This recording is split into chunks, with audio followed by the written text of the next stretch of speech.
아무래도 건강 상태가 제일 좀 우려가 많이 되는데요. 좀 건강 상태는 어떻게 파악하고 계세요? 여전히 상태가 많이 안 좋으십니다. 많이 안 좋으셔서 중환자실에서 인공호흡기를 부착하고 계신 상황이시고 다가분 모두 전신에 큰 화상을 입으셨다고 생각하시면 돼요. 가족분들을 좀 이제 정신적으로나 경제적인 어떤 문제들도 있을 것 같은데 가족들 상황은 좀 어떤가요? 워낙 큰 사고였고 또 이제 강도 높은 치료가 계속 필요한 상황입니다. 그렇다 보니까 가족분들이 이제 계속 간병을 하시고 계시고 그러다 보니까 본인의 생업이나 이런 걸 완전히 포기하시고 간병을 하시는 분들도 계십니다. 온 가족이 지금 간병에 이제 집중하고 계신 상황이신 것 같고요. 생업 활동과 육아 그리고 간병까지 모두 진행하시는 좀 안타까운 상황에 계신 분들도 계십니다. 변호인분께서 가장 주목하는 부분이 뭔지 좀 설명을 부탁드립니다. 저희가 인터뷰에서 좀 구체적으로 말씀드리기는 어렵습니다. 물론 수사에 관한 이야기이기 때문에 어렵지만 저희가 파악하고 있는 회사의 의무 위반 사항이 굉장히 많습니다.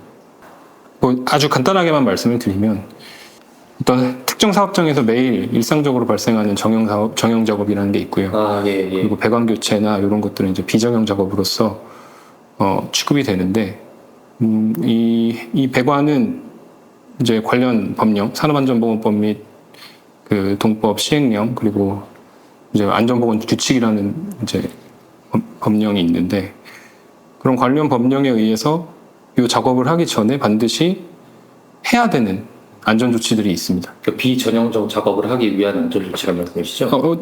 정형 조치 작업이든 비정형 작업이든 다 있습니다. 네, 다 있습니다. 근데 이제 비정형 작업은 일반적으로 이 안전보건계에서는 더 사고 발생 위험이 높다라고 보고 있습니다. 네. 그렇기 때문에 더욱 더 안전 조치에 유념해서 더 확실하게 안전보건 조치를 했어야 됐다라고 이제 보통들 조언하고 있거든요. 예. 전반적으로 그 저희가 파악하고 있는 법령 위반에 대해서 의견을 개진하고 있다 이렇게 생각해 주시면 될 것 같습니다. 뒤에서 네. 변호인 측이 판단하기에 이제 메탄이 발생한 원인이나 국가수도 감정 결과 그리고 또 짐작 가는 부분이 있을지도 좀 궁금하거든요. 일단 그 회사 측의 요 사고 원인에 대한 해명이라고 하겠습니다. 해명을 좀 살펴보면 급배기 시설은 24시간 정상 가동되고 있고 네. 그 중층부는 한 번도 사고가 발생한 적이 없기 때문에 문제가 없는데 왜 문제가 발생한지 모르겠다 이런 취지입니다. 그러니까 365일 정상 작동하는 거 아니잖아요. 365 정상 작동합니다. 지금도 터졌는데 그쪽에 급배기 라인 쪽에 하나 확인한 거는 지금도 정상 가동되고 있더라고요. 그러니까 작동하는데 그 배기가 안 됐으면 목적 달성을 못하는 시설인 거잖아요. 그러니까 그렇게 됐었으면 기존의 작업자들도 그래서 상시 작업을 했는데 그럼 작업을 못하는 공간이 됐었겠죠. 그래서 상시 작업을 했지 않습니까? 그런데 이 부분, 이 사업장의 메탄 문제, 악취 문제, 그리고 공기에 있어서 이제 환기가 잘 되지 않는 문제는 정말 수개월 전, 수년 전부터 계속 지적이 되었던 부분입니다. 노사협의회나 기타 외부 노조 및 기타 역학조사나 모든 부분에서 계속 문제가 되어왔던 부분인데 당연히 그 부분에서 문제가 있었을 거라고 생각이 되고요. 메탄가스가 이제 대기에 축적되어 있는 상황이 또 하나는 이제 청호스를 교체하는 작업이었습니다. 사고가 발생한 작업이. 그런데 그 청호스는 이제 음식물 쓰레기와 이제 하수 슬러지가 이동하는 배관이기 때문에 당연히 그 청호스 내부에는 메탄가스가 있었을 거라고 생각하는 것이 당연합니다. 청호스를 교체하는 작업에서 청호스 내부를 청소하고 청호스 내부에 메탄가스가 없는지를 확인하는 절차를 거치지 않고 그 작업은 이제 토치를 사용한 작업이었습니다. 토치로 녹였다. 네. 그러면 발화점이 되는 이제 도구를 화기를 이용해서 청호스 교체 작업을 하면서 청호스 내부에 메탄가스가 있는지 없는지를 판단하지 않고 어떻게 작업해야 될지 작업 계획도 없고 당연히 발생할 수 있는 사고라고 생각합니다. 오히려 지금까지 주기적으로 2년에 한 번씩 해온 작업이라고 하는데 지금까지 한 번도 사고가 발생하지 않은 것이 정말 다행이다. 이게 그러면 전형적인 방식인가요? 이게 비정형적 방식이라고 봐야 되는 거예요? 청호스 작업을? 왜 꼭 그날 했어요? 해당 일에 왜 교체를 했어야 하는지까지는 제가 알지는 못하지만 회사에서 어쨌든 협력업체랑 계약을 해서 협력업체 외국인 근로자분들도 해당 작업을 같이 일과 시간까지 수행하다가 협력업체 이제 근로자분들이 퇴근하시고 그 남은 잔업을 이제 성우건설 지금 재해를 입으신 5분께서 6시 40분경까지 하시다가 이 사고가 발생한 거거든요.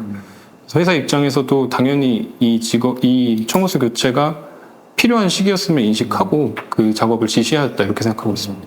그럼 공동운영사 기자회견을 보셨죠? 네, 맞습니다. 예, 사고 직후 점검 당시에 이제 급배기설 정상 작동 사실 확인했다고 하고 메탄 발생이 이제 노동자에게 발생한 거라면 뭐 그래도 사용자 측에 만약에 이런 노동자에 발생했다는 가정하에서 그럼 그래도 공동운영사의 책임을 좀 물을 수 있는지 좀 법률적으로도 좀 궁금하거든요.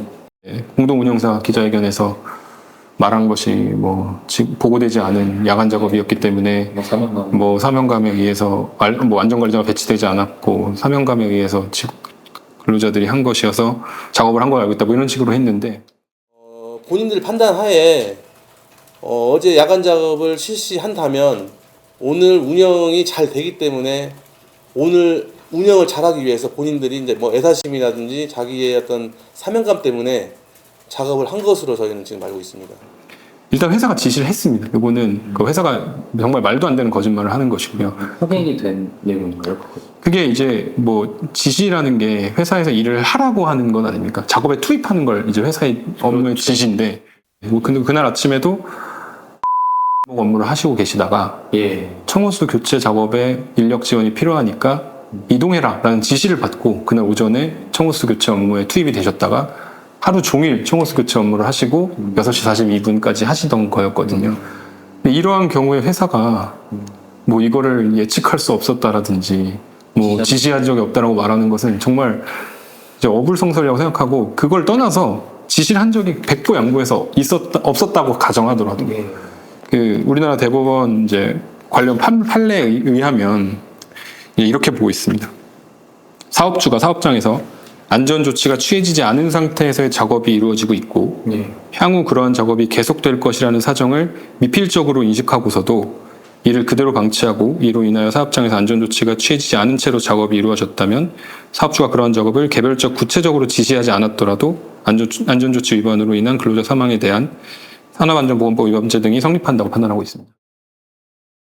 뭐 갑자기 야간 작업에 투입된다든지 그리고 본인의 자리도 사무실에 없다든지 이게 굉장히 열악한 환경 속에서 근무하고 계신 어떤 정황들 같은 게 많이 발견이 됐어요. 이게 가슴 아팠고 일단 제가 이 전반적인 자료를 보면서 느낀 점은 인력이 굉장히 부족하다는 생각이 들었습니다. 처리하는 업무가 너무 많아서 그러니까 이제 이런 실험실이나 이 관련 없는 분들까지 위험한 작업에 전문성도 없으신 분들을 위험한 작업에 투입시키는 이런 상황이 발생하지 않았나 이렇게 생각합니다. 뭐 전주시 발표를 좀 보셨을 것 같아요. 네네. 전주시 같은 경우는 시도 운영들이 요청을 했습니다. 네. 뭐 태도랄까요? 이런 것들은 좀 어떻게 보세요? 그 사고 발생 직후에 그 우범기 전주시장님께서 그 긴급 브리핑 하신 거를 봤습니다. 예. 근데 거기에 보면 절대 발생하지 말아야 될 사고가 발생해서 너무 안타깝고 치료와 회복을 위해 최대한 지원하겠다 뭐 이런 말씀을 하셨었는데 다시는 이러한 사고가 재발하지 않도록 철저히 대비해 나갈 것을 약속드립니다. 다시 한번 부상 직원들과 가족 여러분께 깊은 위로를 드리며 빠른 치료와 회복을 위해서도 최선을 다하겠다는 말씀드립니다. 그 이제 별다른 연락이 없으셨습니다. 별다른 연락이 없으셔서 제가 이제 담당자께 전화를 드렸었어요. 그랬더니 일단 재해자들이 왜 변호사를 선임했냐, 무슨 소송을 하려고 하는 것이냐 이렇게 반문을 하시더라고요. 그래서 뭐 구체적인 지원방안이 없다 하셨고요. 결론적으로. 그리고 제가 여쭤보지 않았는데 그런 뭐 저는 전주시에 말 그대로 순수하게 지원하실 방안이 뭐가 있는지 지원하시겠다 하셨으니까 여쭤보려고 전화를 드렸는데 뭐 요거는 4개 공동 운영사가 운영하고 있는 것이어서 뭐 전주시는 책임이 없다 이런 취지의 말씀을 하시더라고요. 그래서 제가 브리핑하고는 온도차가 온도차가 극명했습니다. 그래서 구체적인 어떤 지원 방안이 전혀 없는 게 저는 좀 실망스럽고 그런 상황에서 또 시설 운영 재개에 대해서는 이렇게 적극적이고 빠르게 대응하고 있는 게 그 재해자분들 입장에서는 많이 가슴 아프시고 실망스러울 거라고 생각됩니다. 끝으로 이제 차후 계획이나 뭐 얘기해 줄 수 있는 부분만 얘기해 주시면 감사합니다. 제가 이제 도와드릴 수 있는 거는 책임을 져야 될 사람들을 이제 정확하게 특정하고 그 사람들에게 응당 이제 법이 허용하는 한도 내에서 최대한의 책임을 지우게 하는 게 제가 그래도 재해자 및 가족분들께 해드릴 수 있는 어떤 역할이라는 생각이 들어서요. 그것에 필요한 모든 일을 할 생각입니다.